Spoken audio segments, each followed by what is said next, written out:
नमस्कार, सासूची सुगरण सून या चॅनलमध्ये तुम्हा सर्वांचं स्वागत आहे। सकाळच्या नाश्त्यासाठी रोज रोज काय बनवायचं, तेच पोहे उपमा खाऊन जर कंटाळा आला असेल ना, तर हा नाश्ता एकदा जरूर ट्राय करून पहा। बनवायला तर अतिशय सोपा आहे। कुठलीही डाळ तांदूळ न भिजवता न कुठलीही पूर्वतयारी करावी लागत नाही। रेसिपी साधी सोपी आहे, त्यामुळे तुम्हाला नक्कीच आवडणार आहे। तर त्यासाठी रेसिपीला एक लाईक नक्की करा।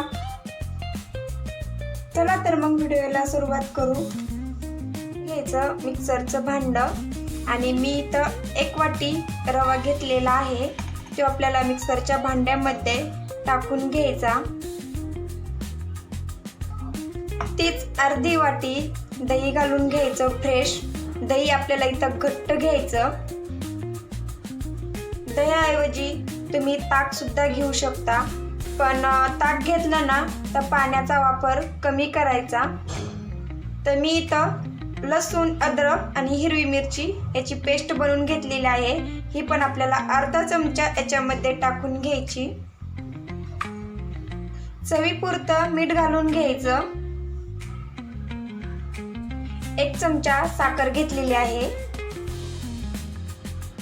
थोडंसं पाणी घालून घ्यायचं आणि मिक्सरला हे फिरून घ्यायचं। अशा पद्धतीने हे मिक्सरला फिरून घेतलेलं आहे। हे घट्ट आहे, पण आपल्याला एका आता बाउलमध्ये काढून घेऊन त्याच्यामध्ये आपल्या आवश्यकतेनुसार पाणी घालायचं।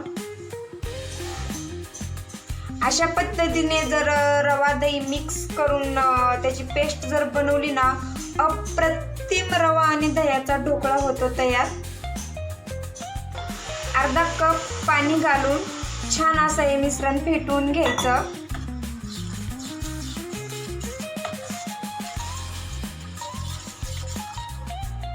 इथं आपण हे मिश्रण फेटून घेतलेलं आहे।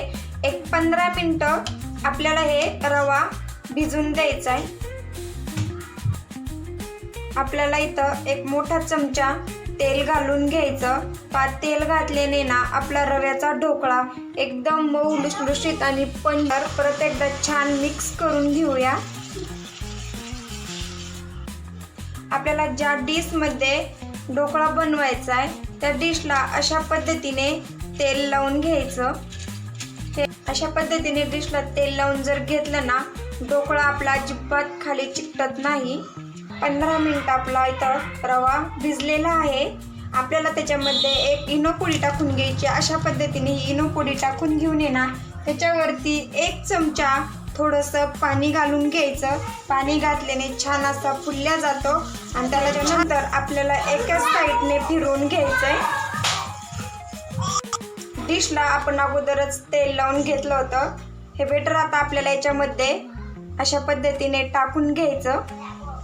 आपल्याला खोलगट घ्यायचं नाही। ढोकळा बनवण्यासाठी अशी पसरट डिश घ्यायची। पद्धतीने पाणी गरम करायला ठेवलेलं आहे, पण पाणी आपल्याला पसरट कढईमध्ये गरम करायला ठेवायचं। अशा पद्धतीने पसरट कढईमध्ये जर ठेवलं ना, तर ढोकळा आपला इथं छान वाफवला जातो।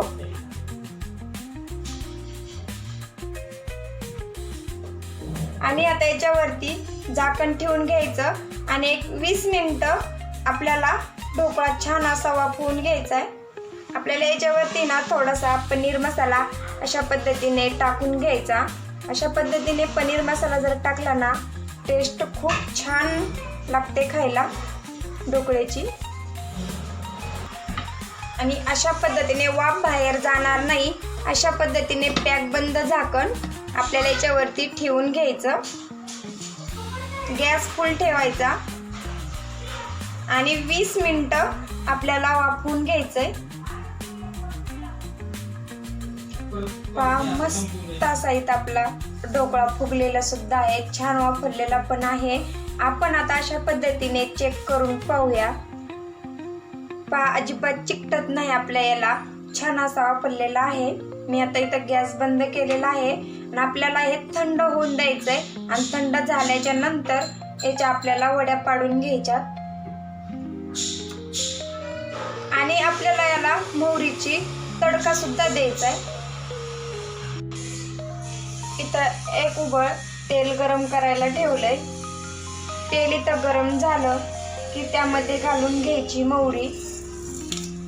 मोहरी तडतडली की त्यामध्ये घालायचे जिरे, हिरवी मिरची टाकायची, थोडासा कढीपत्ता टाकायचा आणि याच्यामध्ये थोडंसं अर्धा ग्लास पाणी टाकून घ्यायचं. छोटे 2 चमचे साखर घालून घ्यायची आणि याला आता एक उकळी येऊन द्यायची.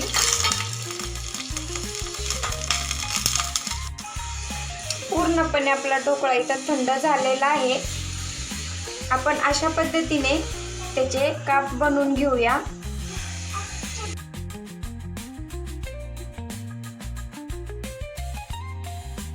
त्याने काप बनवून घेतलेत. आपण जी फोडणी बनवून घेतली ना ती आपल्याला अशा पद्धतीने याच्यावरती टाकून घ्यायची.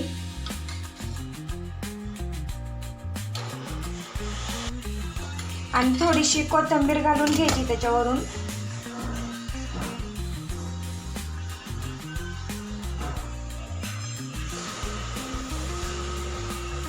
आपल्याला याच्या पूर्णपणे कडा मोकळ्या करून घ्यायच्या.